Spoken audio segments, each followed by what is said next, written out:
So we're back to Heretic. Hopefully, we'll be finished. Well, actually, I guess that was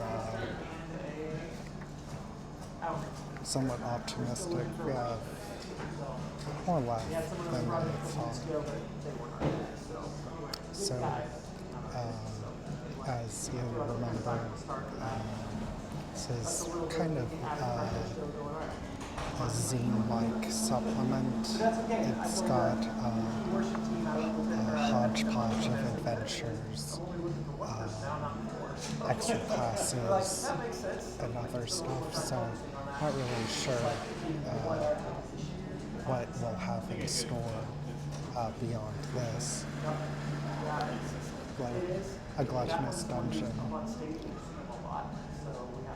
Silas, a vagabond, sought shelter from a storm in a large anteroom. To his surprise, he found a set of stairs leading to an underground labyrinth, once housing an obscure cult, a bacchanalian priest devoted to a goddess of fat and plenty.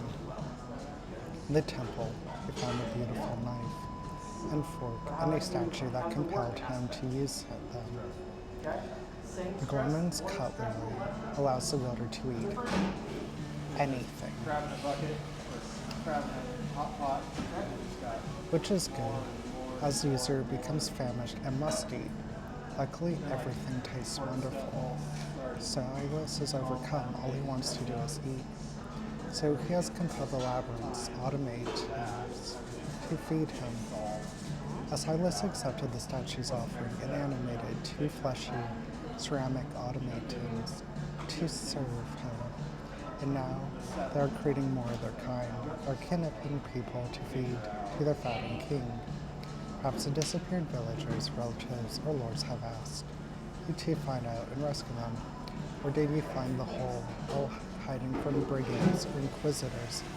Perhaps they're even looking for the vagabond. So on. Vestibule. Tight crawl space, armor won't fit. Dead by a rat badger leads to a set of stairs to the vestibule. Pitch black, stinks, white fungus. Rat badger is still here. Debris and 10 silver on the floor. Search reveals a mosaic of bloated people in robes and a bizarre headdress enjoying a massive feast.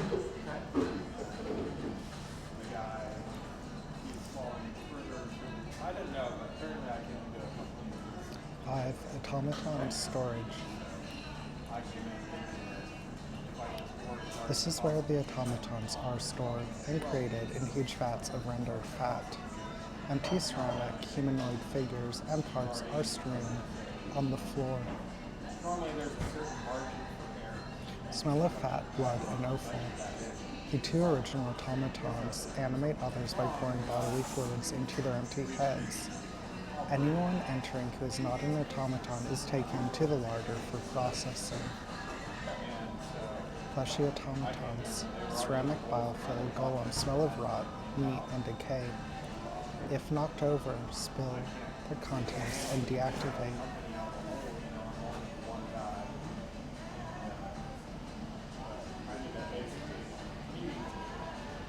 The other location we can directly access from the vestibule is the rotting larder.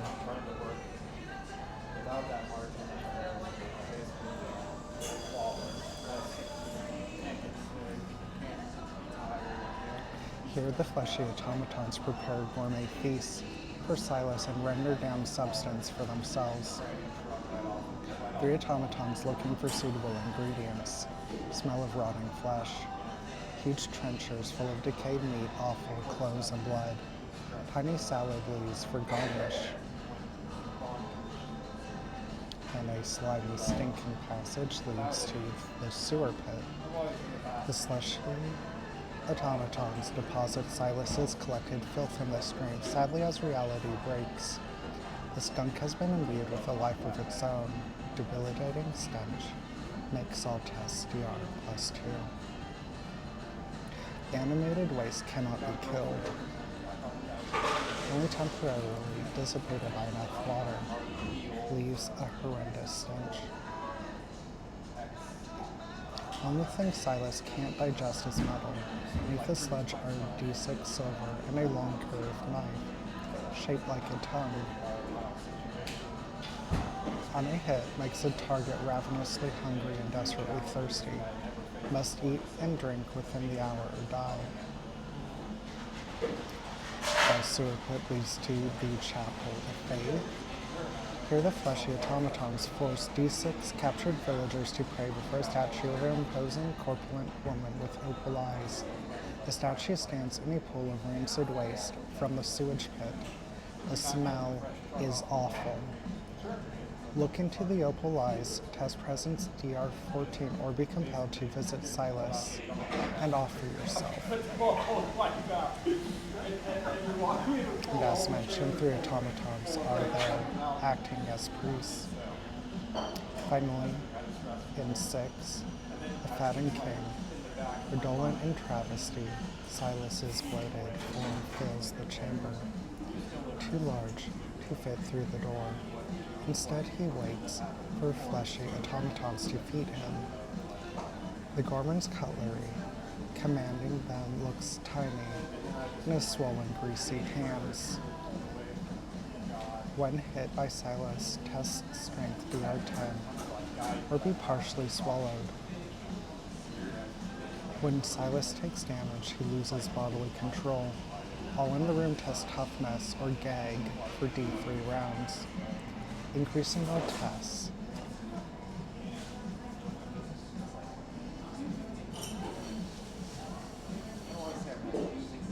So it looks like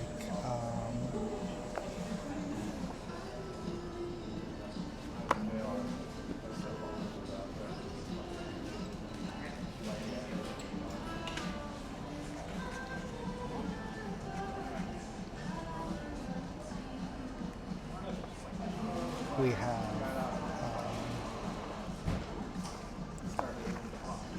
a table of curses, which I think there were already some in the base book, but I guess those weren't nasty enough to suit them.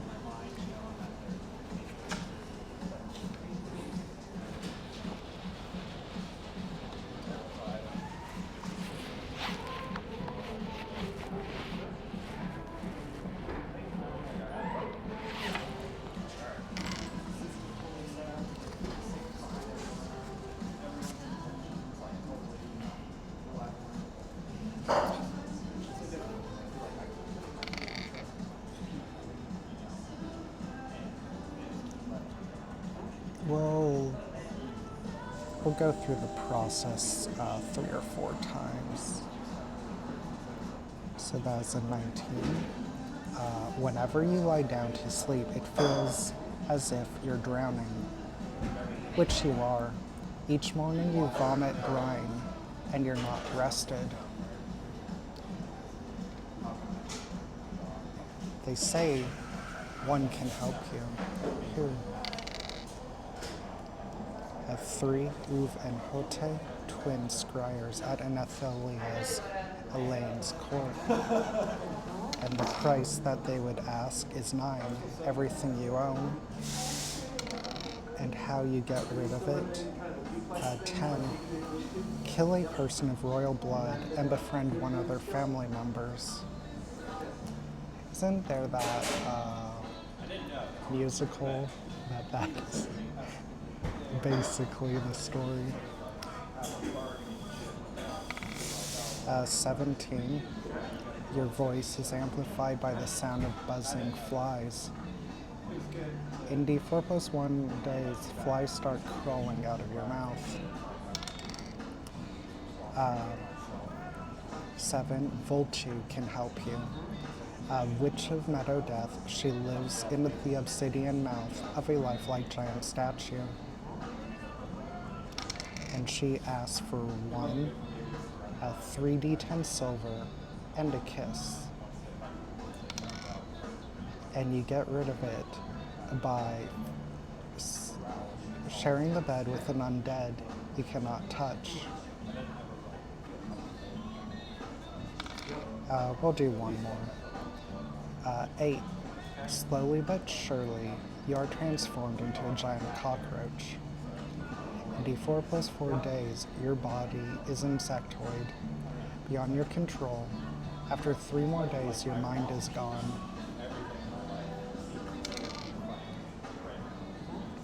8. Agging crit. To summon this demon, you must first burn an unclean scroll and inhale the smoke. There is no known way to banish it again. And Agging crit asks for 7, a human sacrifice. And the way to get rid of it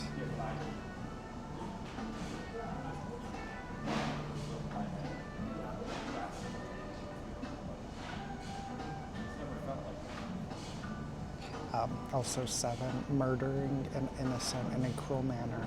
Their ghost will haunt you forever.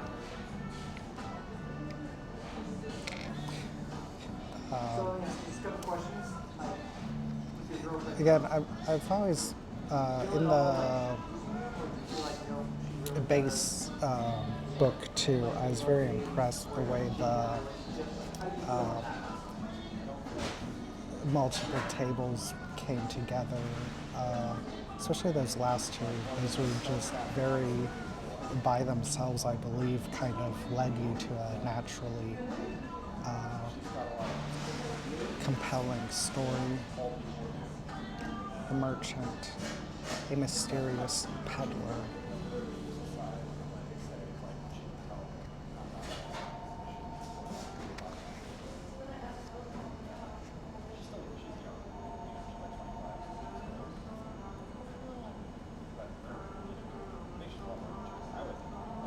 I really cannot read that first word.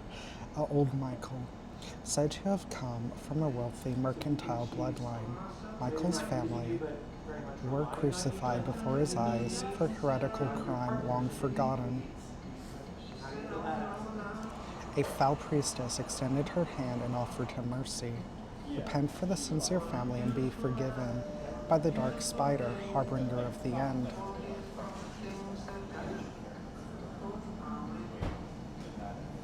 And so Michael was forgiven and cursed with damned eternal life.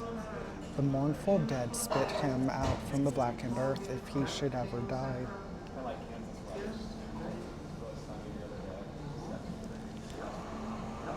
For he has no place among them.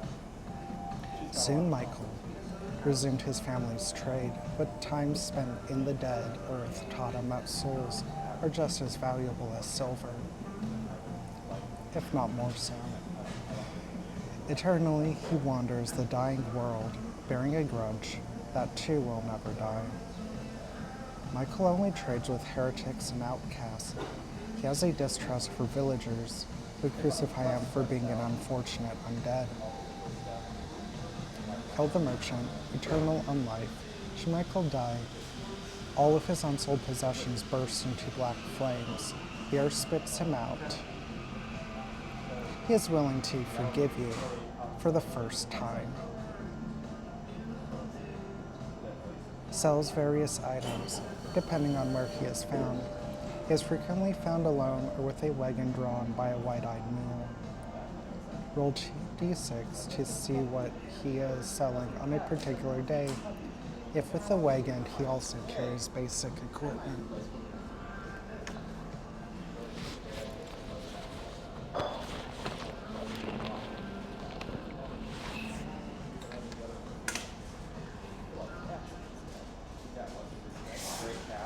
The cost of every item is a portion of your soul.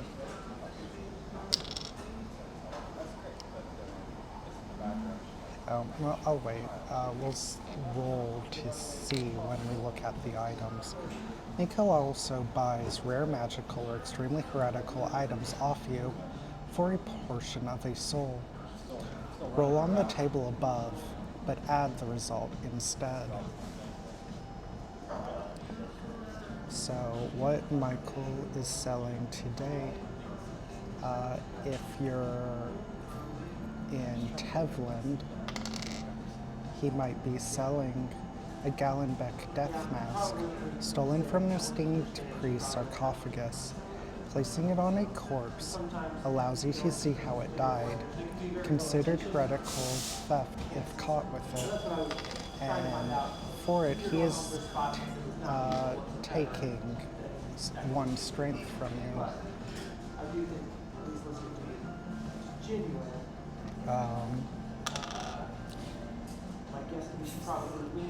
We'll roll twice for each of these. 3. A two-headed silver ring. A silver ring in the shape of the twin basilisk heads. Wearing this increases your crit and fumble range by 1. You may wear multiple rings. And for it he asks for 1 toughness. If you find him in the wasteland, you might be selling a pilgrim's compass. Small bloodstained compass, its needle always points to the most life-endangering thing in the immediate vicinity. And he asks for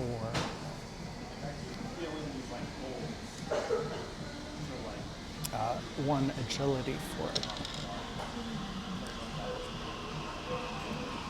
2. A jar of troll piss. When spilled on the ground, ensures that no beast dares approach the area, allowing you to make safe camp. Might attract a territorial troll.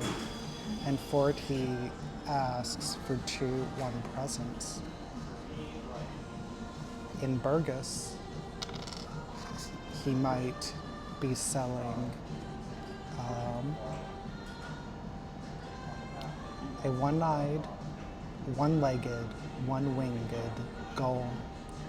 Needs to be fed a ration every day. Squawks loudly and irritatingly, utterly useless and never leaves your side. Allows you to reroll your omens gained when resting. Or you might have a gleaming golden scalpel. A shining golden scalpel that is viciously sharp. ER8 to attack, D4 damage. You may attempt to surgically open a vein mid-combat. Impose a DR penalty of your choosing to the attack. If you succeed, add that number to your damage. In Grift, he might be selling a giant's chisel. D4 damage, a chisel-like tool the size of a short sword. Instead of attacking, you may attempt to dislodge a part of the enemy's armor. The strength test. If you succeed, their armor is lowered by 1 tier. Or he might be selling a key retrieved from the mirror. Any door opened with this blackened key leads to a 15 by 15 stone room. This room can only be opened from the outside. Living creatures trapped inside die after 24 hours due to a lack of oxygen. Sometimes around people,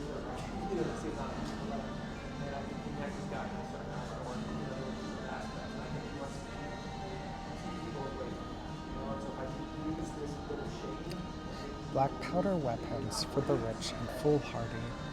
Expensive, exotic, very loud. These strange weapons could hail from a number of infernal planes. Most black powder weapons are characterized by the following traits. Presence DR14 to hit. Ignores armor. Most fire once that need reloading, which takes D6 plus 2 rounds unless stated otherwise. You cannot reload with an enemy in melee range. Loud.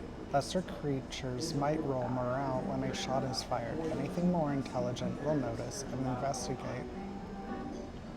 Ammunition. 10 powder shots.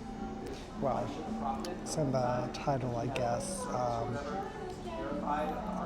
From, I believe, some of the rewards listed in the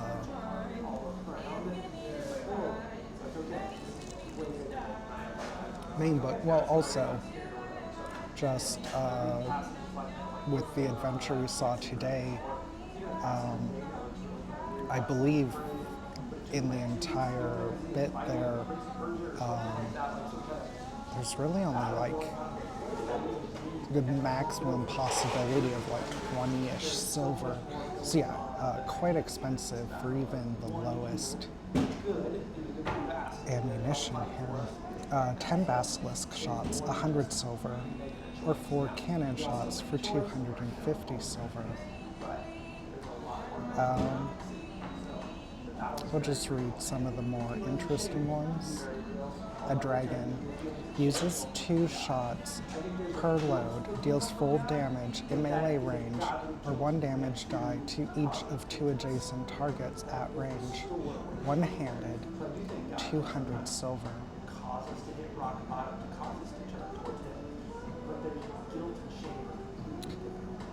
A basilisk gun requires 2 people to carry and fire, 300 silver.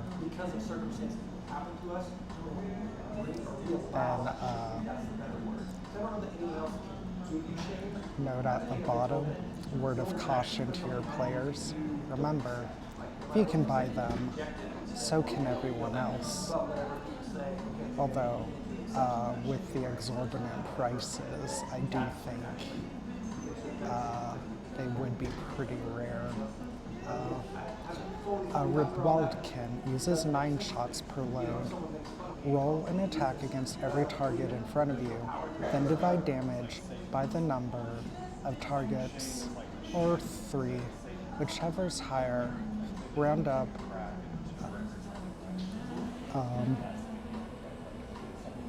D4 plus 3 minutes to reload. Takes 2 inventory slots, 600 silver. Personally,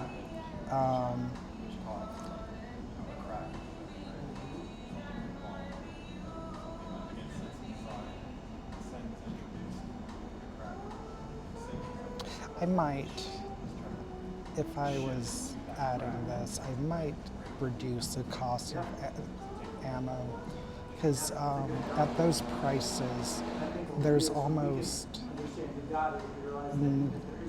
nothing that I'd say probably 80% of encounters, you'd be walking away with a severe loss for even 1 shot.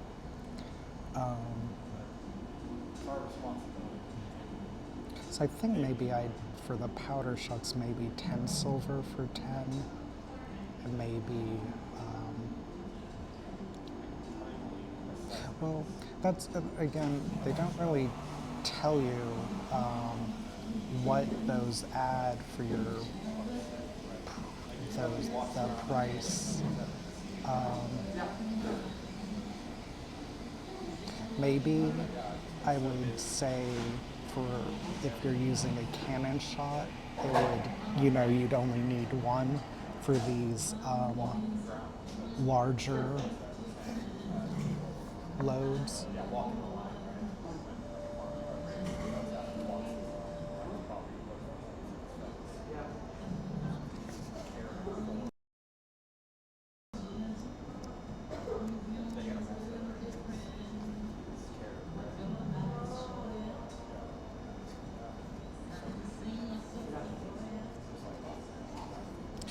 We'll go ahead and skip that adventure for right now. It looks like definitely the most involved thing in the book, so we'd be a little short on time to try and get through it. But we'll go ahead and maybe try and finish the rest of the book and then come back and just do that adventure on another day.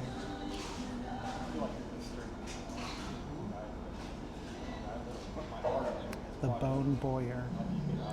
Children oft go missing. Parents would tear the scalps from their skulls if they knew their child had harvested by the Bone Boyer, a horrid, stealthy fae lurking in Sarkash's tangled depths. This tall, atoliated demon fashions bows from the bones of the hunted children.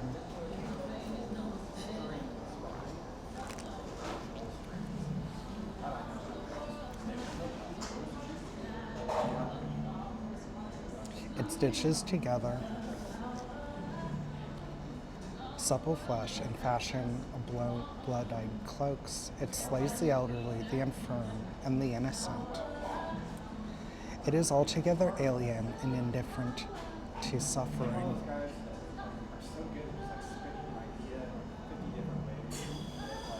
The bone boyer delights in hiding and picking off its prey. Has presence DR12 to detect the boyer to prevent it from getting 2 free shots.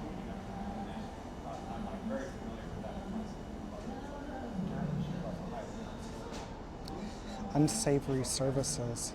The boyer might be compelled to fashion a bow for a wicked character who completes a task on its behalf. It might ask for the following: kidnapping a child, murdering one's kin in a particularly cruel manner, desecrating a shrine or church, sowing discord, spreading disease. Wouldn't it be burning a believer? Or what would it consider a heretic?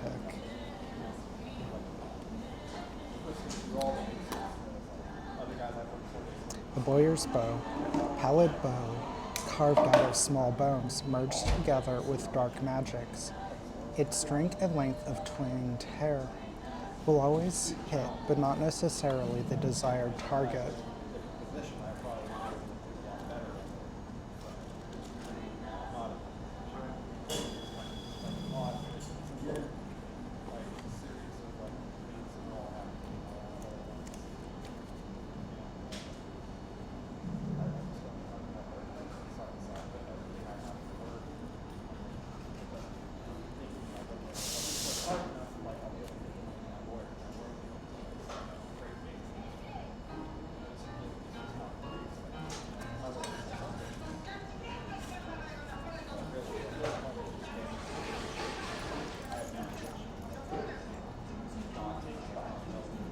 Should it miss, the arrow flies towards another random creature in the area. If it misses that, another random creature is targeted, and so on until one creature is hit.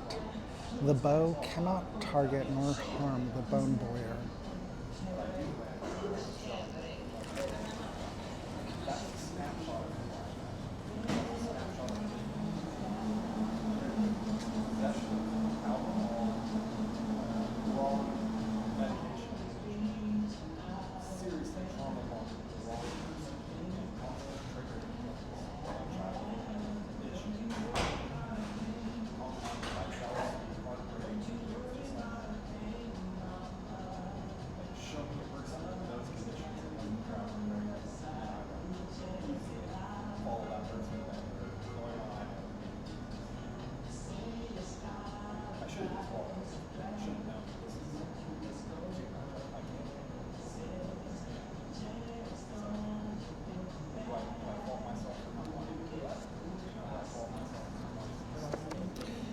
Rotten nurse.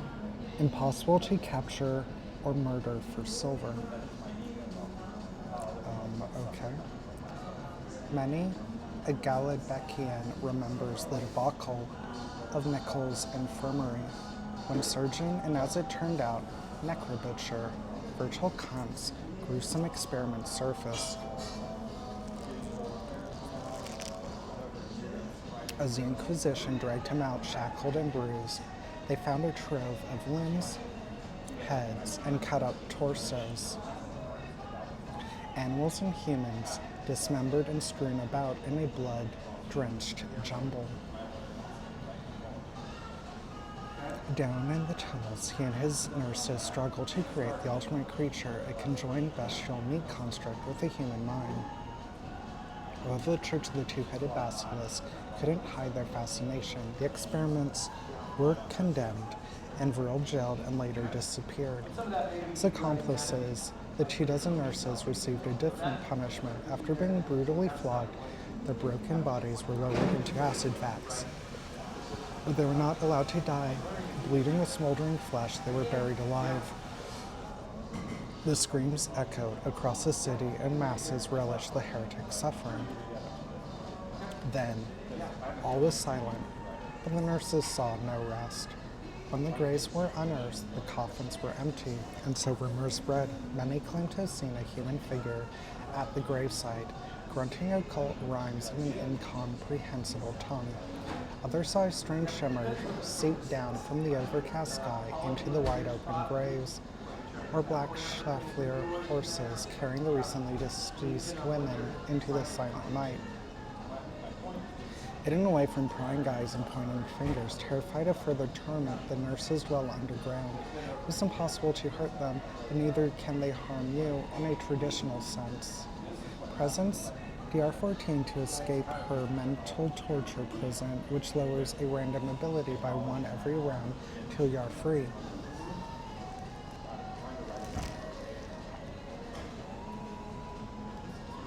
Should any ability go below -3, you die. When the test is passed, the nurse focuses on the next PC. Everyone has escaped mental torture prison. The nurse leaves stumbling, shrieking, crying. They might return.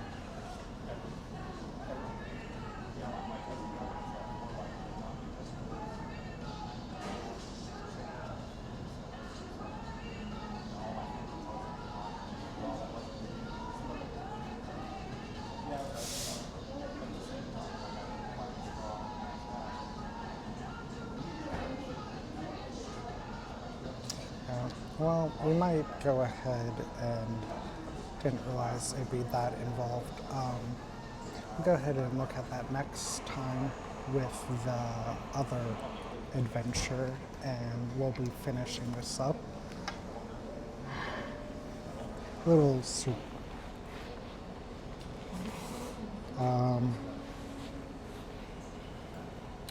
That's it for today.